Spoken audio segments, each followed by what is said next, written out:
Hi friends, అందరూ ఎలా ఉన్నారు? నేను మీ Anitha. Welcome back to our channel Anitha Thota. Please do support me and subscribe my channel. మనం టేస్టీగా అండ్ హెల్తీగా ఎంతో ఆరోగ్యకరమైన కరివేపాకు పొడిని ఎలా చేసుకోవాలో చూసేద్దాం రండి. ముందుగా మనకి ధనియాలు, జీలకర్ర, ఎండుమిరపకాయలు, కరివేపాకు, నేను ఇందులో నువ్వులు కూడా యాడ్ చేసుకున్నానండి.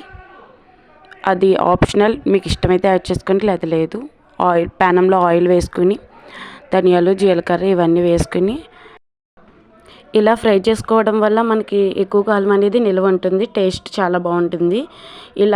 ఇలా ఫ్రై చేసుకోవడం వల్ల మనం 1 month వరకు స్టోరేజ్ చేసుకోవచ్చు. మనం డైలీ మార్నింగ్ టిఫిన్ వేసుకుంటాం కదండి, ఇడ్లీ, దోశ, ఇలా వాటిల్లోకి మనకి చట్నీ కింద మనకి ఉపయోగపడుతుందండి. దీనివల్ల చాలా హెల్త్ బెనిఫిట్స్ కూడా ఉంటాయి. పత్యం చేసే వాళ్ళకి కూడా చాలా బాగా ఉపయోగపడుతుంది.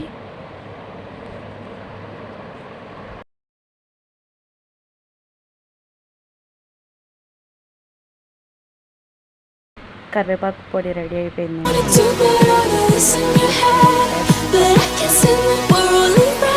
నాదిది 1 year సేవింగ్స్ అండి. ఈ 1 year సేవింగ్స్తో పెట్టి నేను ఒక వస్తువు అయితే కొన్నాను. ఆ వస్తువు ఏంటి నేను నెక్స్ట్ వీడియోలో చెప్తాను.